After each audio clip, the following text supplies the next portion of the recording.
Good evening, everybody. Hey, everyone.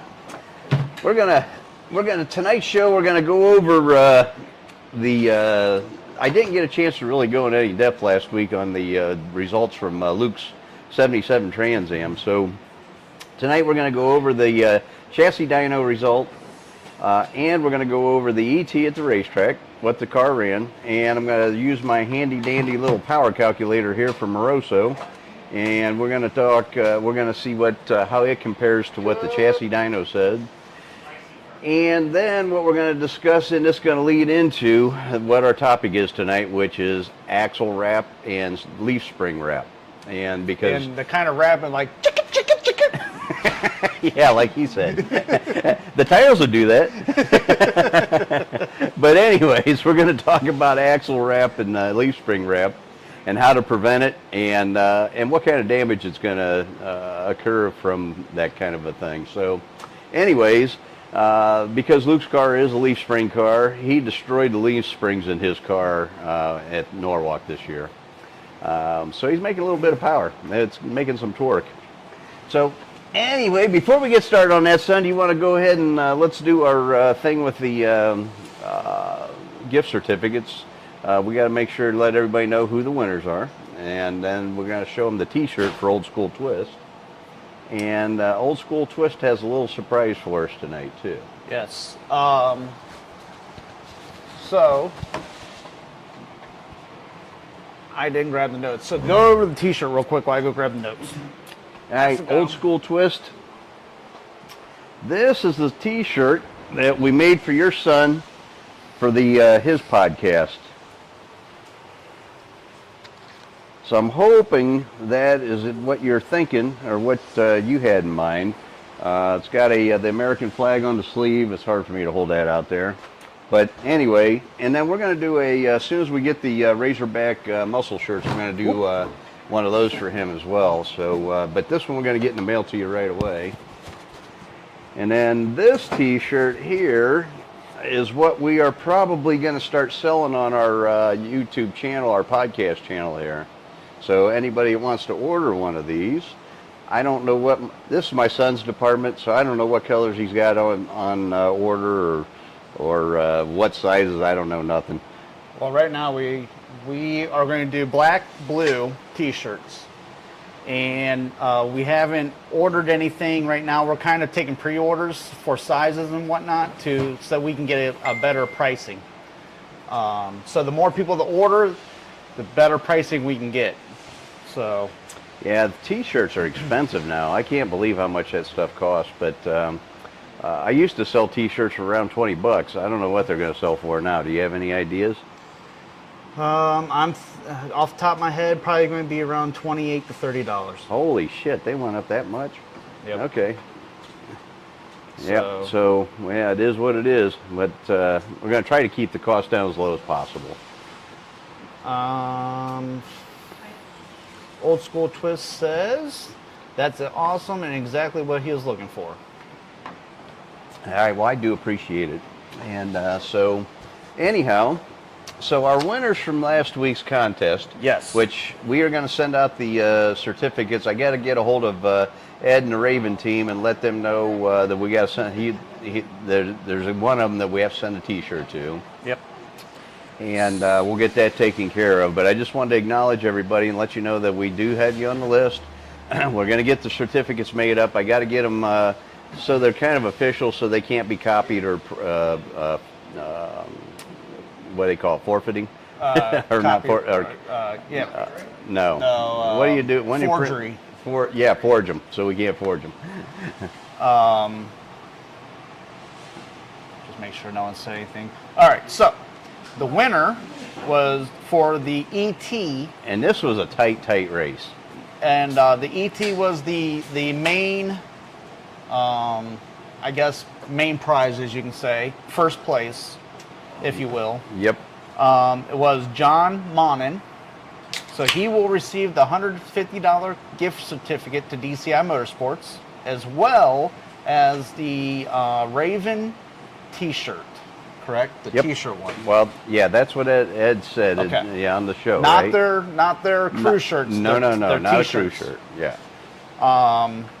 And I'm seeing here. I'm assuming you already have his information for John. I do. Yep. Okay, He so emailed John, that to me. So I do you're- need to have his address, though. He did not email his Oh, address, if you could email my dad your address, so that I please. can mail the certificate to you, and Ed can mail you the T-shirt. T-shirt. Yes. And for the mile per hour, second place, we had 2 winners, aka a tie, and that was Old School Twist and Larry O. Larry O, looks like you already got a hold of my dad as well and gave him all the information, and you will receive a $100 gift card and a DCI Unleashed, or DCI Motorsports Unleashed podcast shirt, T-shirt. So if you could, I have his info already. So well, you have we're his size for the shirt. I don't have a size. If no. you could message my dad or email my dad the size shirt you would like, please, and we will get that stuff sent to you. Yep.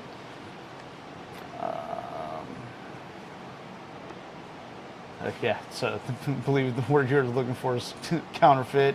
Yeah. Forged DCI T-shirts, that's like forging quarters. Pennies. Yes. You're too kind.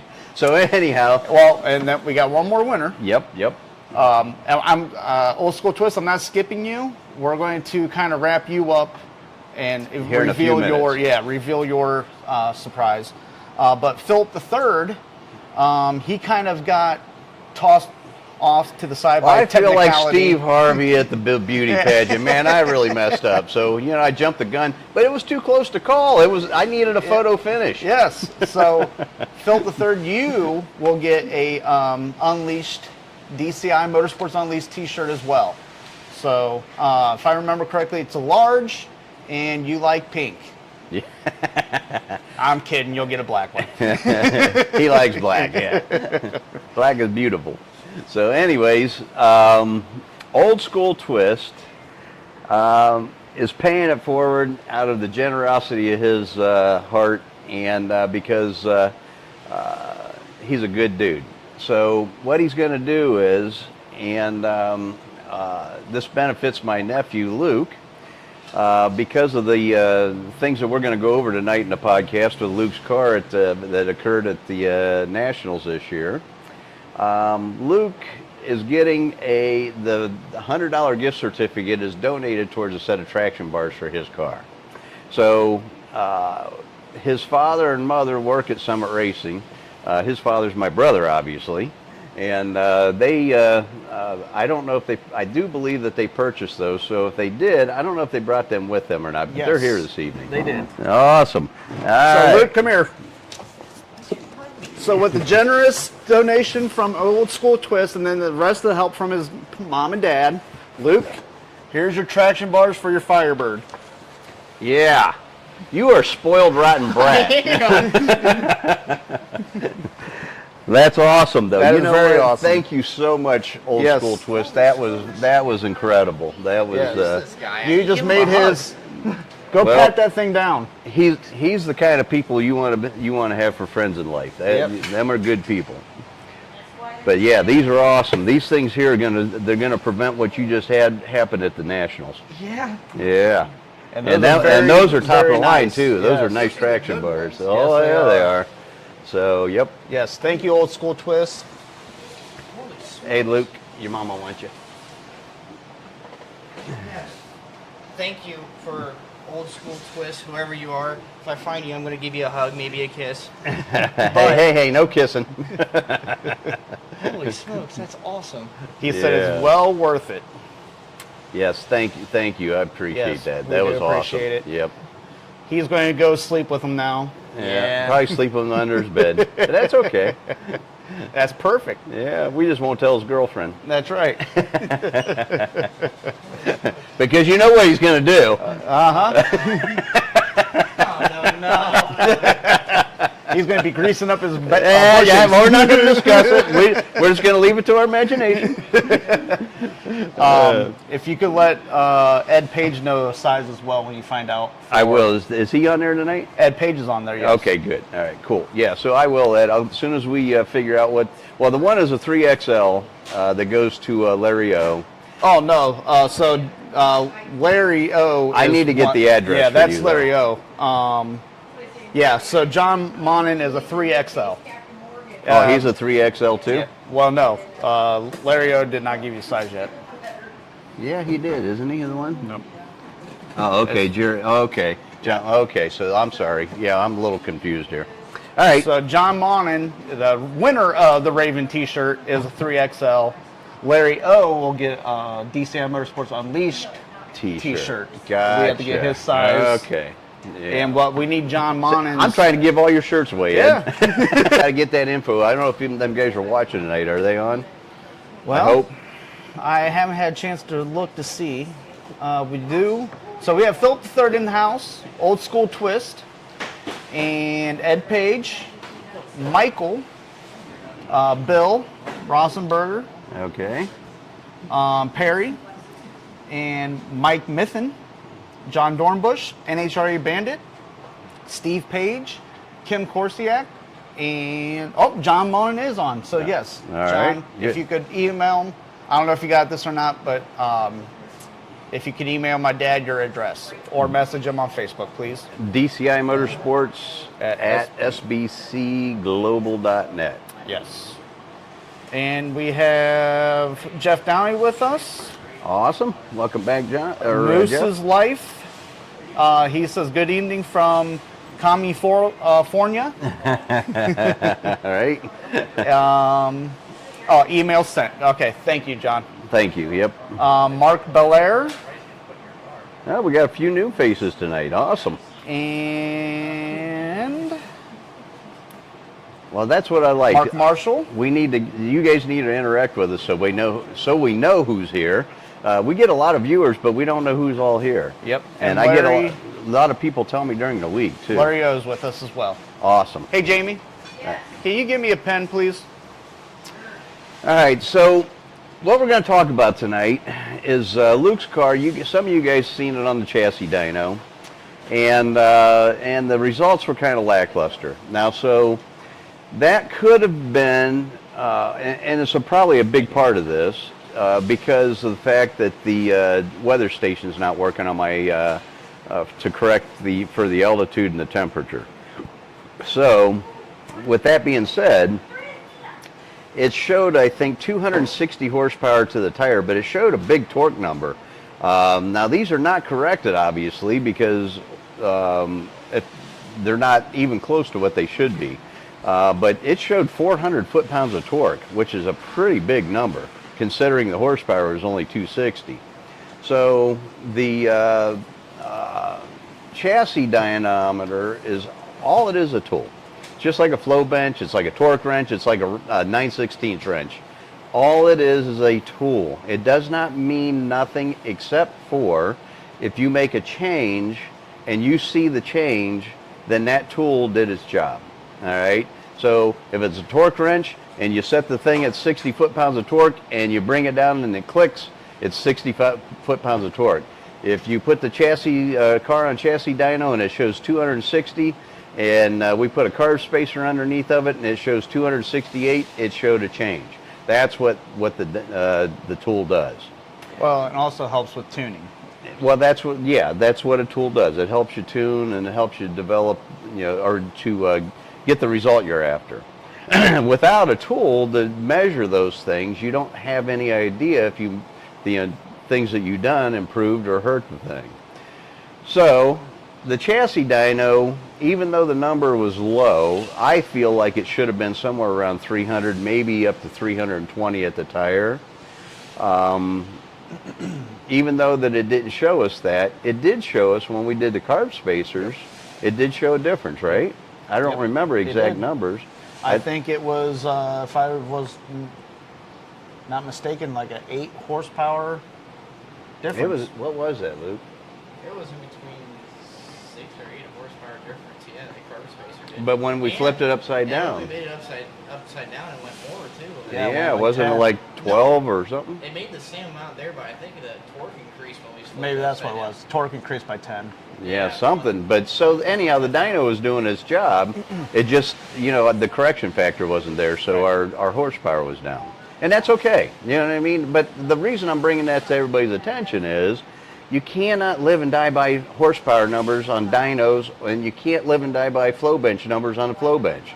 You know what? I don't care what those numbers are. What I want to see is actual track time. That's what's going to tell me what the real numbers are. And whenever you go to the racetrack, you can't go by ET. ET Phone home. phone home. ET is kind of like a byproduct of mile per hour. All right, because you got distance and time, and you have distance and speed. So the speed dictates how much horsepower the engine's making. And that is a better indicator of your horsepower factor than your ET is. I've seen a lot of, not comp eliminator, but like stock, NHRA stockers. You'll see the ET, those guys are masters at multiplying torque off the starting line. And remember what I told you last week, the first 300 feet is what makes up your ET. So if you're able to grab all the power out of the engine and apply it to the ground and have the right torque converter, the right gear, and the right suspension setup so you're not wasting any energy, you're not picking the front end up, you're going straight out of the chute, your ET can actually be better than your mile per hour. Now, ET does not dictate how much horsepower you're making. Mile per hour dictates how much horsepower you're making. Oh, let me ask you this real quick. So if you are spinning the tires and you finally get traction and you go 98 mile an hour. So when you're talking mile per hour, you want to consistently run the same mile per hour? Well, so because there is energy wasted from tire spin, like he's talking about, in the first 100 feet of the racetrack, we'll say, Yeah. that does affect mile per hour. So once you get the car to hook and it doesn't spin the tires anymore, then your mile an hour should be consistent no matter what your ET does. Gotcha. Okay? So you can miss your shift and the ET will change, but the mile an hour should stay the same. But if you got tire spin, then you're not creating forward momentum, and it does affect mile per hour at the big end of the racetrack. Not as much as it does ET, but it does affect mile an hour some. So yeah, you want to make sure that you got traction so you can calculate your horsepower from your mile per hour correctly. Gotcha. So anyways, the what happens with the mile per hour is you can calculate what your ET is going to be by taking 1,320 feet divided by your mile per hour, and that'll give you a real good idea of what the car should ET if everything's correct. You have the right stall converter, you got the right shift points, you got the right launch RPM, you got the right rear gear, you have the right weight bias, the car's launching straight and it's not wasting energy lifting the body up. If everything's perfect and you divide your mile per hour into the 1,320 feet, your ET should be really close to what that is. And like I did last week, we can use 1,320 divided by 100 mile an hour because simple math, that should run a 1,320 ET. Now, like I was just talking about, NHRA stockers, those guys, I've seen those guys run 13 flat or 1299 at 100 mile per hour. But the reason that is because they've got like a 513 gear in the car, and that thing is out of breath at 1,000 foot mark. So it's nosing over. That thing is breathing so hard at the other end that they're lucky they don't blow up. But they do it all the time. And but when they nose over, your mile an hour is going to suffer, and it doesn't show up in your on your ET. So you can run slower mile an hour and a quicker ET if you have the car geared accordingly, or a stall converter or whatever. Now, we're going to go into converters and stuff a lot in a different episode. I don't want to get into that real deep right now. But your stall converter needs to be just about where your torque peak is, okay? And the reason you want that is because when you shift gears and it falls back, you want it to fall back to the peak torque of the engine. That way it pulls back up nice and strong back up to the your shift point. And typically that's about 1,000 RPM difference between torque peak and horsepower. Some engines are 1,500, and that's where the dyno comes in handy. Then you can use the dyno and you can find out, okay, where is my torque peak and where is my horsepower peak? And then you know where to shift your car at. So we got a little video here that I'm going to have my son pull up that I shared on my timeline showing spring wrap, leaf spring wrap. And this is what happened to Luke's car at the Pontiac Nationals.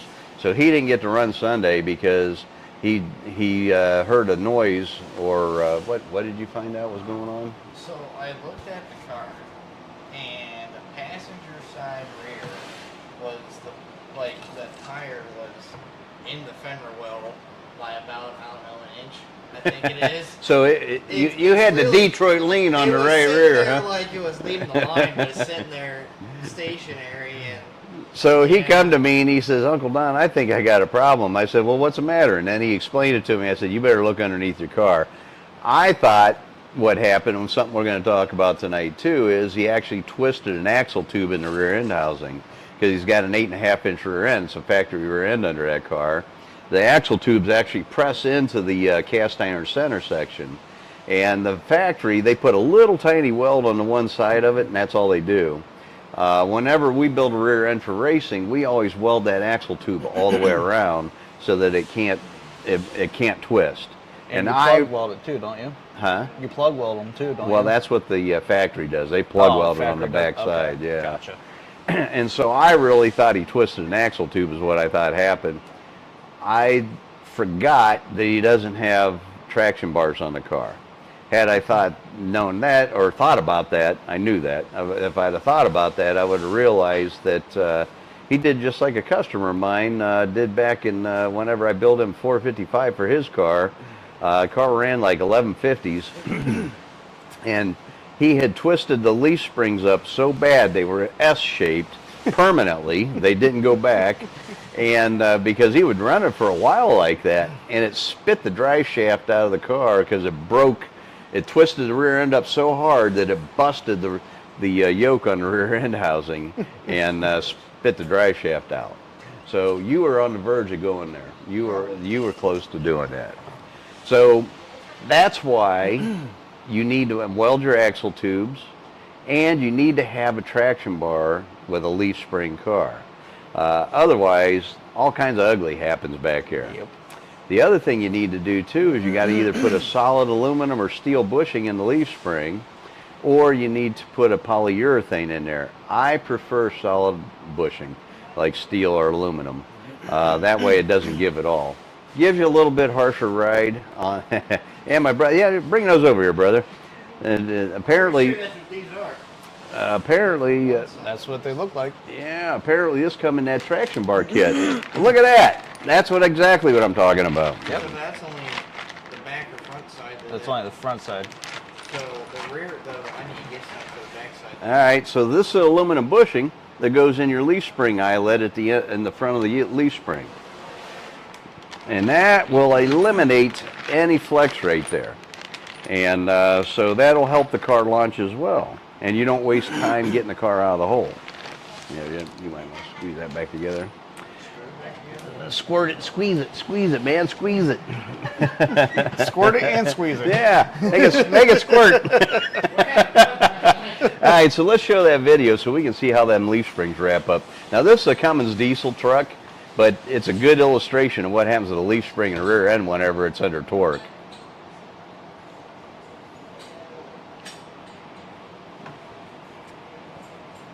He looks like me when I'm trying to focus my phone. Right?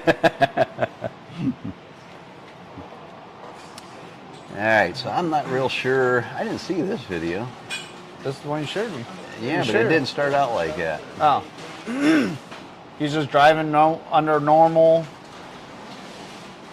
So right now he's just cruising Low. down the road, Yep. right? Okay. Just look how much the suspension moves, period. Just driving down the road. Those leaf springs are working.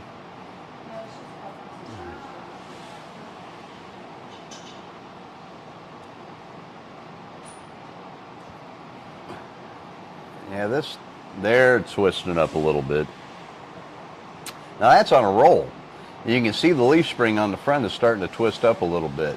Yep. That ain't the video I shared. That's what you posted on Facebook. Oh, bummer. That ain't the one I was looking for.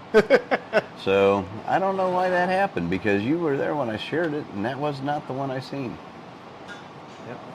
Yep. Okay. So that gives a mild illustration. So what it does, it actually turns an the leaf spring into an S because of the torque from the engine, and you know, the rear end is trying, whenever it's having power applied to it, the pinion's trying to climb. It wants to climb up because it's trying to climb the ring gear, and of course, or the tire. It's not, you know, if the tires get traction, then it's going to pull up on that pinion if you don't have traction bars to keep that pinion stabilized. And whenever that happens, it'll destroy your leaf springs. Well, that's what happened to Luke's car. He ended up, I think he ended up toasting the bushings because the car's, what, 50 years old? I don't even know, 40, 50 years old. And did you get a picture of it?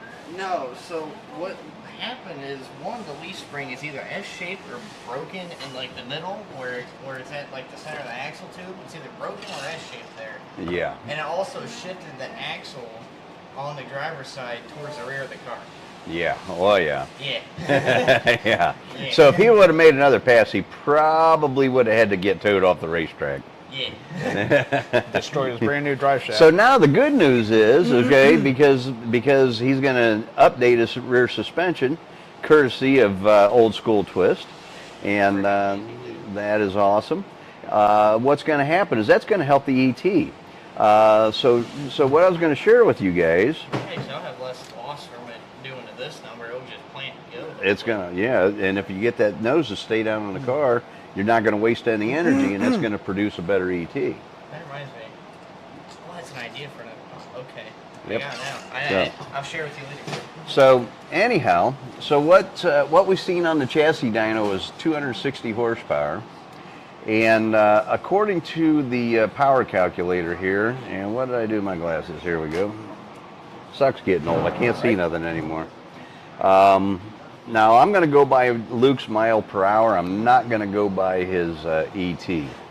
So his mile per hour was 107 mile per hour, which, if according to this calculator, if he was getting all the power to the track, which he obviously wasn't because he twisted up the leaf springs, the car would have ran somewhere in the 12 teens. And that comes out to, those cars roughly weigh with a driver right around 3950. That comes out to right around 380, right around 375, 380 horsepower at the flywheel. Okay, so Jude Schnabel, I don't know if he's on tonight, but if he is, he can probably share with us a little more in depth the correlation between flywheel horsepower and chassis dyno horsepower. So we got 100 horsepower difference there, according to the speed calculator, which this thing's pretty damn accurate. I don't know if you guys ever seen one of these before or not. Mine's old and wore out. I've had this thing probably 40 years, but the sun's faded on one side, and but anyway, that thing's pretty accurate, and if that's the case, we got about 100 horsepower discrepancy between the chassis and engine. And the altitude has a factor, so we got to take all that into consideration. The track that we were at in Norwalk this year at the Pontiac Nationals, I do believe somebody might have a calculator that is on tonight, but I do believe we were right around 2,400 feet, maybe 25, and the air temperature was 80 degrees or 82 degrees. Our humidity was fairly low. I think it was in the 40s, like mid 40s. So if it's making 360 horsepower or 375 horsepower at that altitude, corrected, it's probably, if I had to guess, and I haven't done these numbers, so don't hold my feet to the fire if I'm wrong, I would guess that the engine's on a flywheel at corrected to sea level at 70 degrees or whatever the correction factor is, probably is making somewhere around 410 to 420 horsepower. All right, so with that all being said, we got a 3,900 pound car that makes 400 flywheel horsepower that's running mid 12s. How many of you guys have been told you can't run mid 12s with 400 horsepower, you got to have 500 horsepower? Well, the reason that is because everybody exaggerates the dyno numbers. Everybody. And that's okay. I don't care. That's not the game I play. It's just it is what it is.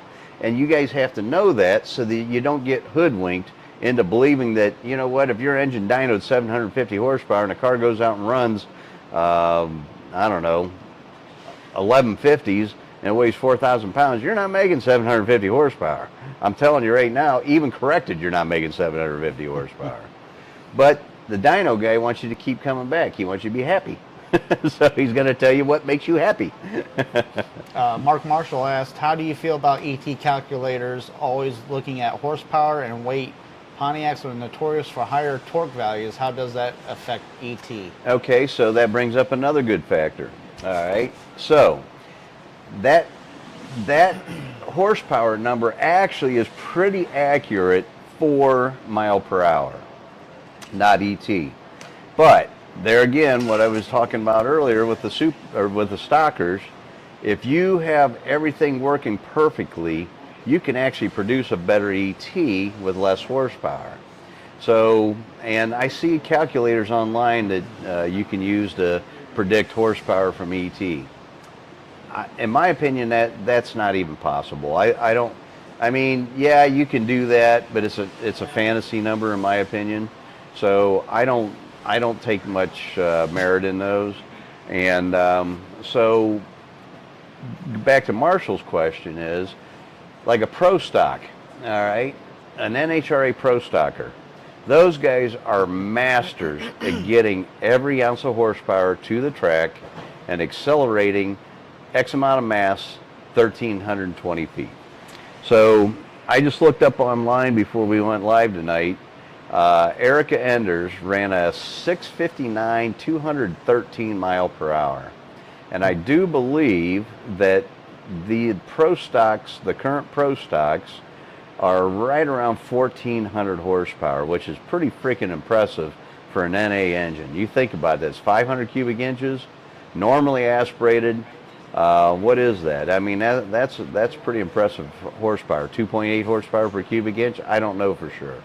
All I know is that she's getting all the horsepower to the track to run that kind of ET. And you can watch those guys if they run high altitude, the car, how much different the ET a mile an hour is.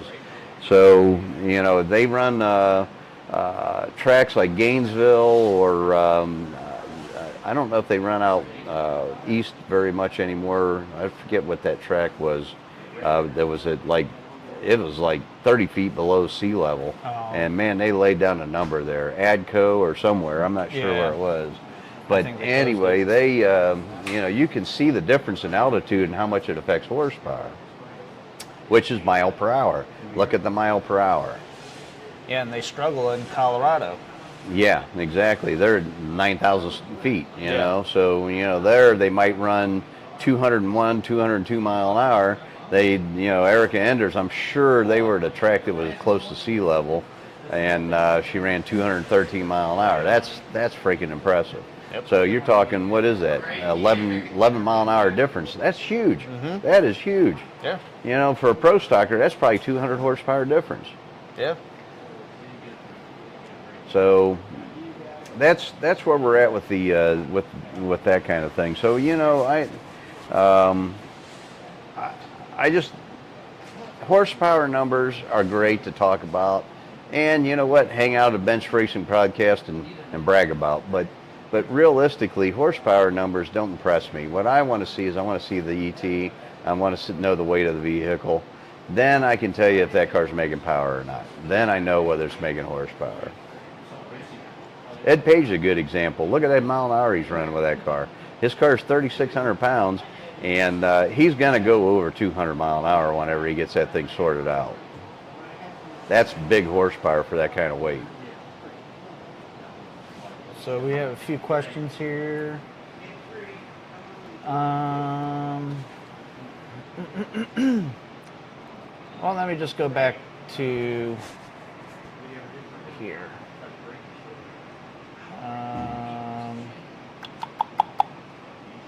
Yeah, just while he's looking at the questions there, I'm just looking at Ed's mile per hour. And if he just does 200 mile an hour, that's pretty darn close to 2,600 horsepower at the flywheel. That's pretty impressive.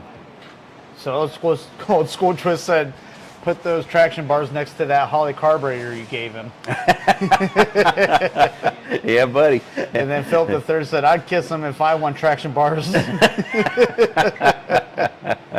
That's funny. And Todd S. says, hey, from Northwest Ohio, listening in and working on my 63 Tempest tube chassis car again. Nice. Man, you miss a live podcast and you miss out on the freebies.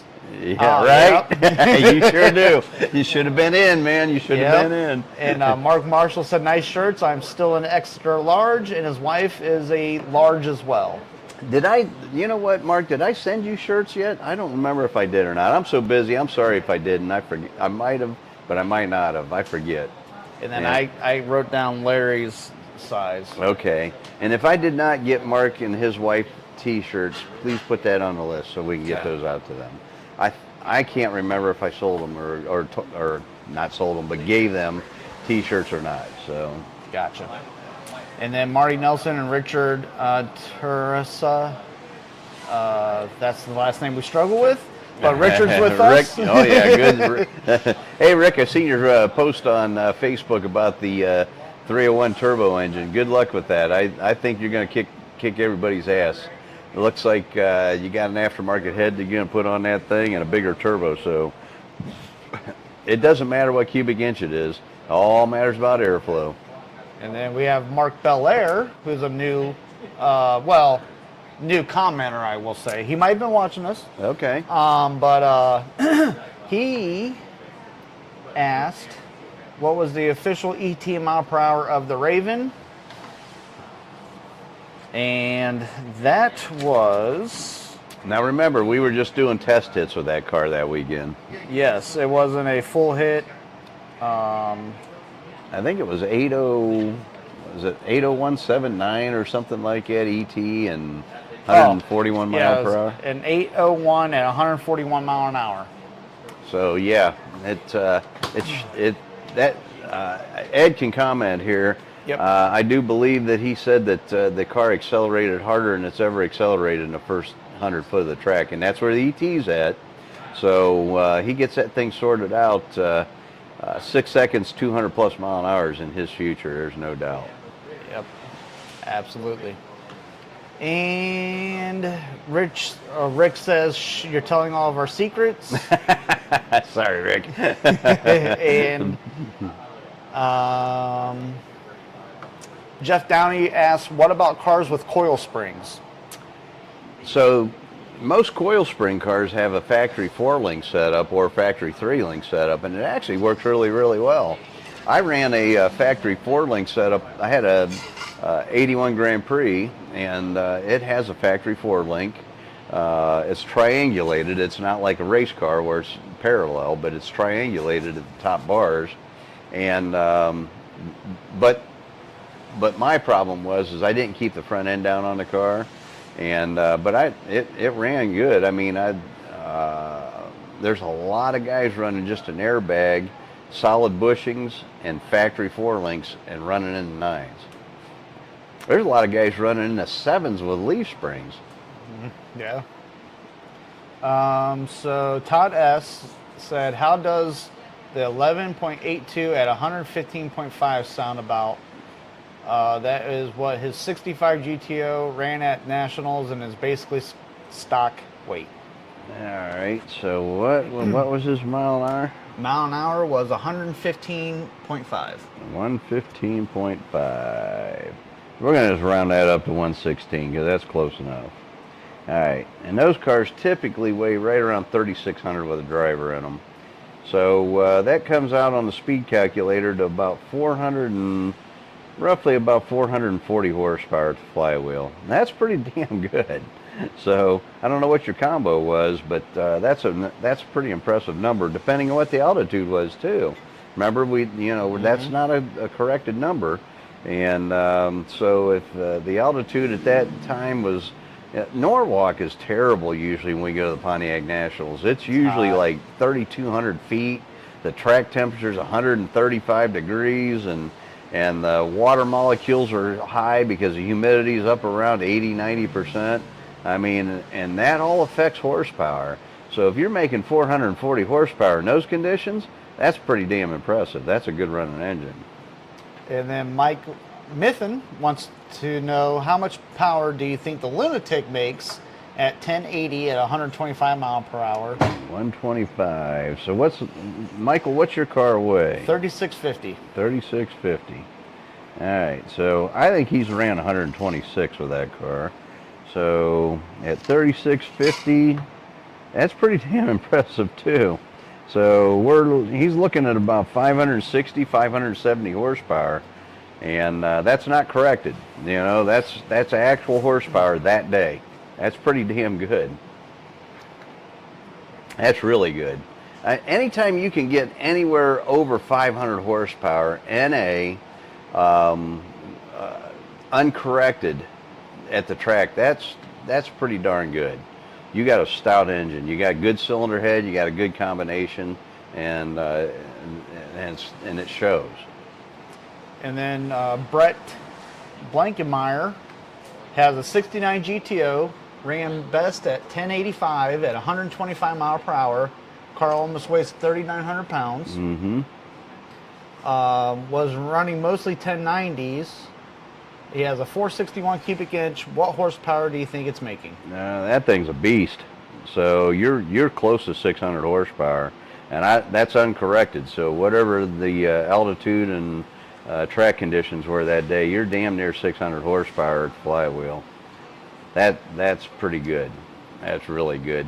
So let's convert that to a corrected number on a dyno that I see a lot. Okay, so these guys will come to me and they'll say, well, my engine dynoed at so-and-so's place and it made 735 horsepower on the dyno.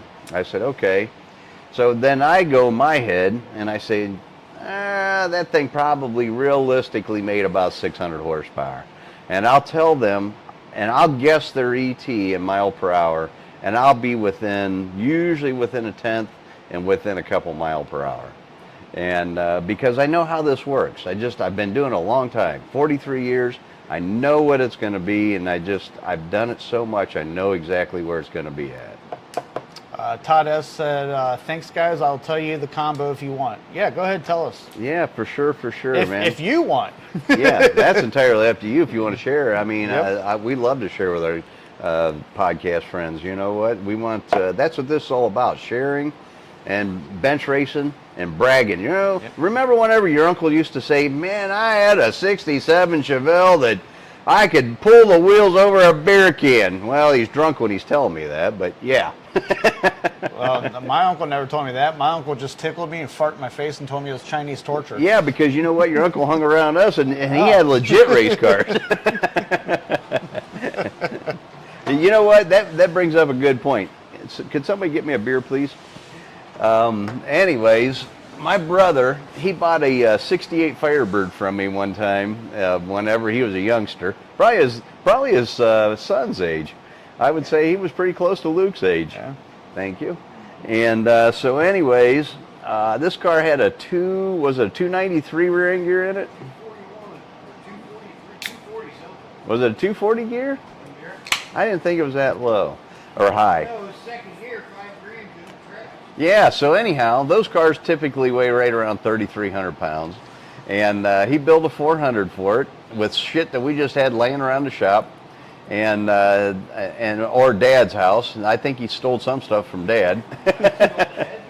Yeah, he got heads from Dad.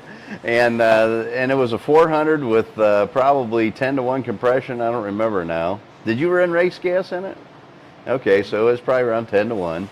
And hydraulic flat tappet camshaft. I think it was a Ram Air 4 cam you used in it, didn't you? The one you used to call the hot rim. Oh, okay. It's one of the grinds that I used to do. Okay. We had a grind that I call, and I still have that grind. I just don't sell it much right now because we can't get good lifters. Anyhow, I custom grind this thing, and I call it a hot Ram Air 4 cam. And so he had that in the engine, and with a 241 rear end gear. I don't remember what your converter was. It wasn't much converter in that car either. So, yeah, it was like a 2800 stall converter. So everything going against it. Small cubic inch, no converter, no gear. 3,300 pound car is fairly light. I don't call that a heavyweight.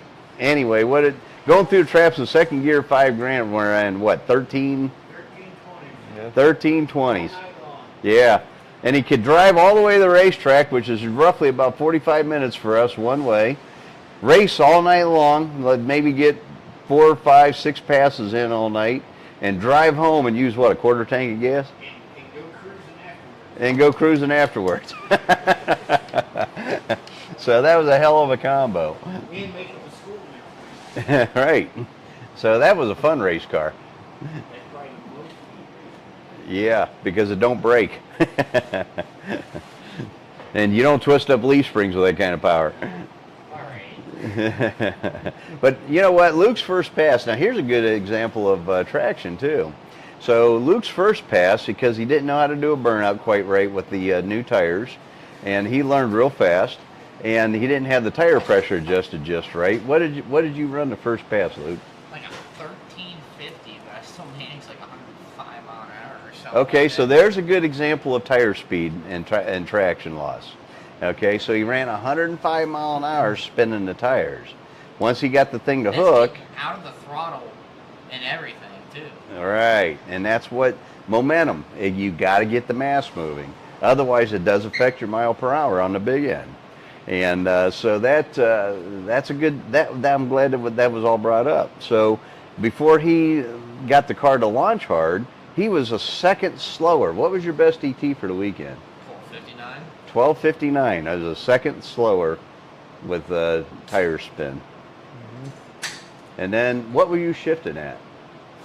$5,000. 5,000 RPM shift point. This is a 409 cubic inch because it's 40 over. It's a 40 over 400. So it's 409 cubic inch. Got a factory crank in it. Does have eagle rods and a TRW piston, forged piston or Speed Pro piston. It does have a hydraulic roller cam in it. It's comp cams off the shelf, 236, 244, 236, 242. 242, 110. 242, 110. and with a 110 lobe separation, and right around what, 520 lift? Because you got a 1.5 rocker or 1.65? 505, One. 510 or something like that. Okay, so yeah, right around 510, 520 thousandths lift. And that little engine is making over 400 horsepower and probably damn near 500 foot-pounds of torque. I bet it's like 470, 480 foot-pounds of torque. It showed 465 at like. Well, that was a freak number. We can't go by it. It consistently laid down right around 400 at the tire. So yeah, that was that's a really good combination, and we build that a lot for customers. I don't know if one of my customers is watching tonight. I seen him over the weekend at the Pontiac Nationals. His name's Kenny Johnston. He's got the same last name I got, and my son and I got, and well, Luke's got too. And anyhow, we're probably related some way or another. But he has that Ram Air 4 cam that I grind. And I think he ran that in a 400 and a 71 Ventura. I don't remember the car. Anyhow, I do believe it weighed right around 3,600 pounds. And he ran it with a non-ported head, a factory cast iron head, and ran with a factory cast iron intake manifold even. Ran somewhere in the high 11s, I think. I think he ran 1170s, 1180s. So, yeah. B&R Racing says, nice driving, Luke. Yeah, you know what? He got to experience a little bit of skate out there on the racetrack. That was fun. So, yeah. But, no, you know what? I hope you guys are enjoying this. This is fun for me. I like talking about our experiences. I got all kinds of stories. And as you keep watching the podcast, you're going to hear more and more of them. And some of them are kind of hard to believe. Like, you know what? I'm going to tell you one story right now, unless we got a question. We got any questions? No, not really questions. Todd's combo is a 434 Phytech EFI KRE intake high port heads, Howard hydraulic roller cam, 204R, and 373 gear. Get rid of that 204R. You'll love me for doing that. I know you want the overdrive, but I'm telling you right now, that thing eats up a lot of horsepower. Yep. So I would ditch that in a heartbeat. Even if you have to go to a 4L80E, which is basically a turbo 400 with overdrive, and use an electronic module to control it. And then Philip III said he used to watch a guy with a Buick Grand National drive to the track, run 990s, and then drive home. Yep. And I got a good buddy of mine that he had a Grand National. Actually, I think he had the fastest Grand National in the country for a while. And he actually has a video of this car carrying the front tires the whole length of the racetrack, and ran an 840 at like 170 mile an hour or something crazy. It was just insane. And but what was impressive is he carried the front wheels the whole length of the racetrack. So anyhow, I got a story to tell you guys. We're getting ready to go to Racetrack, and I know this is going to sound unbelievable, but this is true. My brother's loading his car on the race car trailer. Oh, God. I think I know where he's going. Yep. All right. He had a 75 Formula. All right. It was a badass hot rod. Yep. As a matter of fact, Eric with the Boss Bird ended up buying that car, and he ended up selling the engine that was in that car. It was that was a 406, and it ran 1080s on pump gas. That was a badass little engine right there. But anyhow, with factory cast iron heads. So we're loading this car on the race car trailer, and my brother didn't check to make sure that the ball fit the trailer, because we were using Dad's trailer, not our trailer that we normally use, and he thought that it had the smaller ball. Well, it took a 2 5/16 like our trailer did, and what'd you have on there, like a 2 1/8 or something? A 2-inch ball, that's what it was, a 2-inch ball on there. I didn't think nothing. I just assumed it was going to work. Yeah. Never assume. That's always bad. And it was almost really bad for me. So we're loading this thing in my old shop in a gravel driveway, okay? So the ramps are kind of at a steep angle. So he pulled up to the ramps, and whenever he tried to go up on the trailer, the rear tires spun on the car. So he thought, and I'm pretty sure you guys can figure out where we're going with this. So he thought, okay, I'm just going to back up. Now, I didn't know that the trailer hitch was not, well, it was latched, but it was not latched. You think I knew too? So he backs up so he can get a little bit of steam to get up on the ramps and get on the trailer. So he hits them ramps probably about 7-8 mile an hour. I don't know what it was. It came off the trailer hitch, and it launched me, and I'm not exaggerating, high enough that we had power lines on telephone poles in the parking lot. I could have grabbed a hold of the power lines.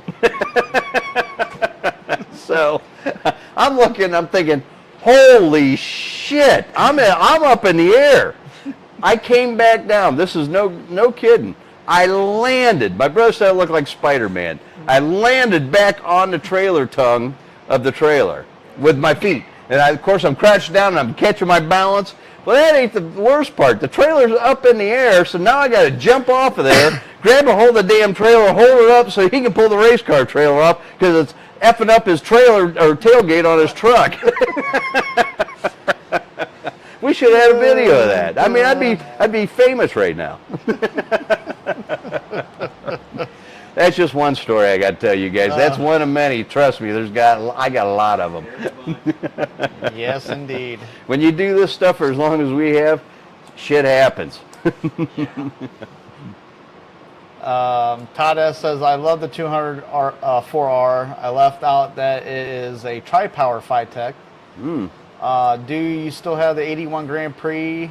I have the purple all-engine 86. Yeah, he's got a beautiful car. That is a cool car. And he don't live too far from here. He lives over by Toledo, I do believe.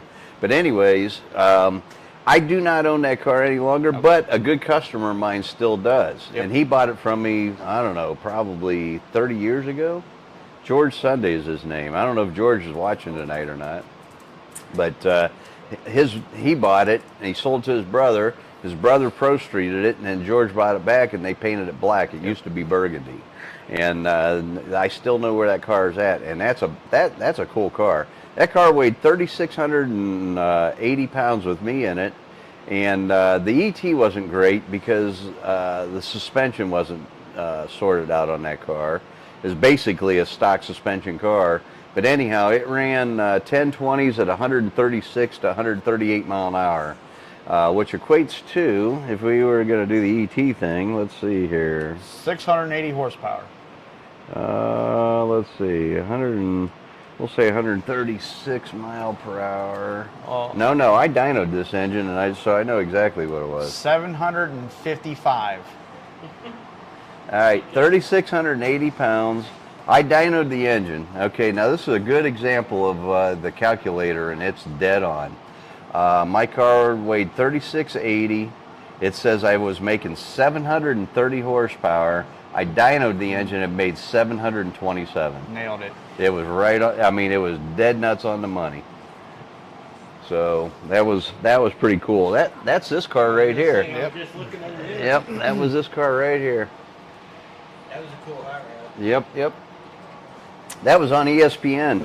What happened was they were at the Pontiac Nationals one year, early on in the whenever they were coming, and anyway, the thing blew a head gasket about half track and shot a ball of fire out the one header about, I don't know, 3 or 4 feet long, and they happened to be videoing that car at that time, and it was pretty cool. They played it over and over and over again.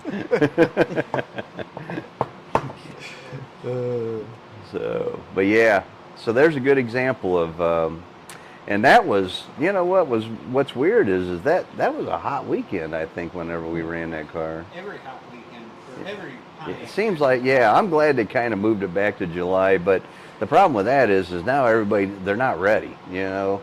I used to rent the racetrack, and twice a year, and so I used to rent it in September, which was perfect. It was such a cool event because the weather was always nice. It wasn't real hot. We made it a family atmosphere. We got, you could bring all your friends and family, and it was fairly inexpensive. We would usually bring like 100 customers, and we filled the racetrack up. I mean, it looked like a major event, but because of all the people that came. But anyway, I had a customer. Well, no, it was a customer. It was a friend of ours. What the heck was his name? He works for Tim Burgess. And I don't know if Tim's watching. Huh?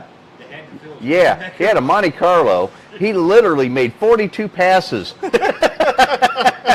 He had to leave, go get gas, and come back. Buzzy. Buzzy. We called him Buzzy. Yep. But yeah, he had to leave and come back. So, but we used to do that. Anyhow, what I was going to say is we used to I rented the Quaker City one year, and I did it in April, and nobody was ready. We only had like 60 cars show up and a handful of people, so that was a big flop. But the ones in September, man, I filled the place up. As a matter of fact, I pissed the guy off at Dragway 42, and I don't know if he's watching tonight or not, but he got so mad at me. He was jumping up and down, red in the face. I told him I was going to bring 100 cars, and here's another story. So anyhow, I says, okay, he said, okay. He said, why don't you just bring as many as you want?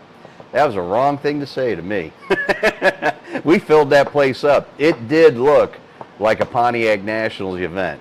We had so many people there and so many race cars, and he showed up whenever the event was going on, halfway through, and he was so pissed off at me because he didn't feel like he thought I lied to him.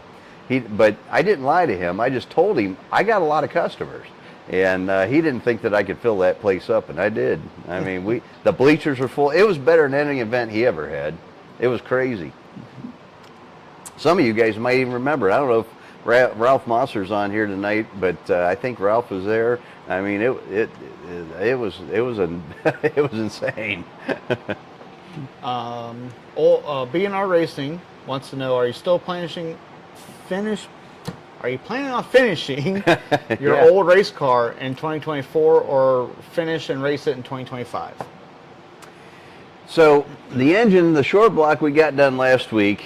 I did some more epoxying on the cylinder heads, which I need to get my son here so we can do a video on that, and so we can get that part finished up. I want to get the heads videoed and show you everybody what I did and how we reshaped the ports with the epoxy. And once we do that, then we can go ahead and finish up the assembly on the engine and we can get it in the car. And so I am going to do that. We did calculate the horsepower. My good buddy employee Brandon Deavy sunk the valve so much I'm going to be able to run pump gas in it. So I know. Yeah. I don't know how it goes from 62 cc chambers to 78 or whatever we ended up at, but it's got way bigger chambers Now than we what. can run turbo. No, no, we're not doing that. Yeah. So anyhow, we're doing NA. It's probably going to be pump gas. Big turbo. It's got a big ass port on it. And it's got a Big-ass big ass turbo. camshaft in it. Big ass and turbo. but no big ass compression. So what we're going to end up doing, whatever it makes, it makes. I don't care if it makes 700, whatever it makes. I don't care. And but I just want to play with it a little bit, and then we're going to I'm going to probably pedal that engine. I don't know how we're going to do it, raffle, giveaway, I don't know what we're going to do yet. But anyhow, that engine's going to come out of the car, and we're going to do a Ram Air 5 build for it. So all it is stepping stone, and I just wanted to use the heads. Because that was the head that I made 727 horsepower, but I had 12-to-1 compression back then on a 455. Now, well, basically same cubic inch, because it was 467. I got a 467 now too. So same cubic inch, just way better head, way less compression. So if we can end up making somewhere close to the same horsepower with pump gas, then I call it a win. So we'll see. Then Oispo,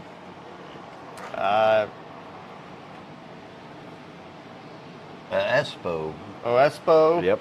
said, so on Luke's car, when you are saying traction bars, are you talking about the old school slapper bars, or what's your thoughts on Caltrax? Well, that's exactly what we got is Caltrax for that car. So it's going to be a Caltrac. And you know what? Can we pull up a picture of Caltrax for everybody? You just bring them over here. Well, they're not assembled, so you can't really tell. I can tell you they're much more expensive. Caltrax work though. There's guys out there running 7 seconds with those. I don't doubt it. There we go. So share that with everybody. This is a Caltrac. Actually, that's a Calvert, but it's very similar to a Caltrac. It's made by Calvert. Yeah. Oh, is it? It's called Yeah. a Caltrax Yeah. bar. It's just See? Calvert. Oh, okay. All right.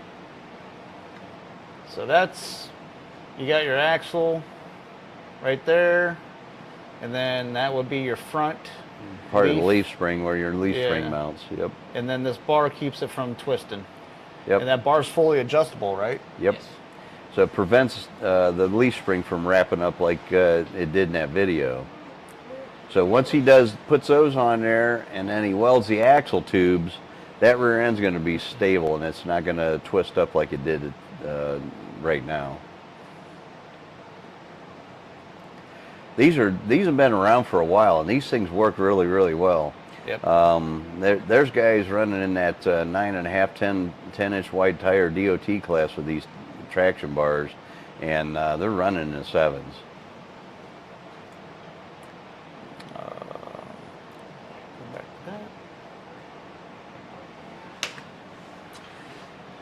All right, so I think we're close to quitting time, aren't we? Yep, I it's mean, I'll 8:05. keep talking as long as people want to listen, but I don't want to bore people either. Old school twist says Luke just wants to get his fingers in the box. Yes, he does. He already opened the way. Already put his fingers in the box. And then BNR Racing said the much larger CSA in those iron rammer foreheads should make up for the loss in Compression Yep. ratio. I think so too. So if we make somewhere close to the same horsepower, I'm okay with that.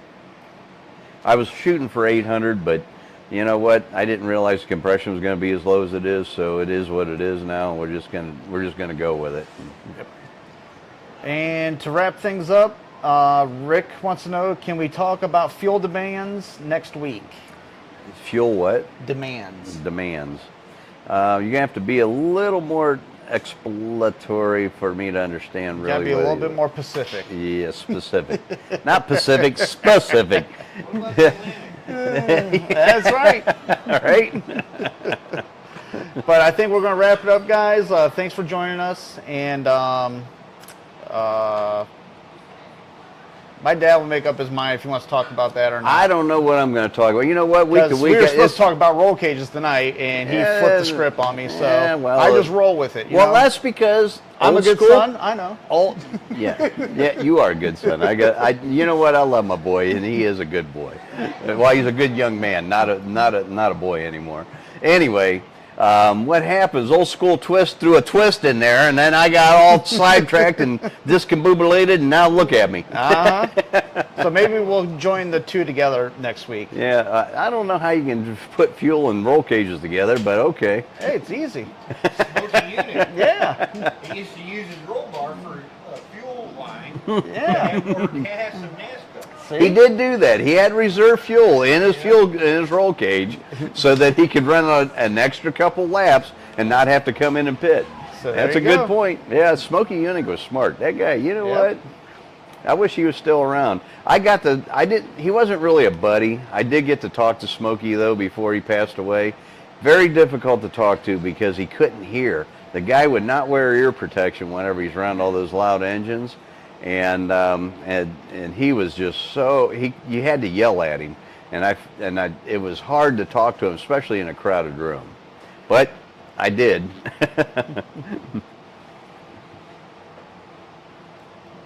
But a discussion on fuel system layouts, past and present.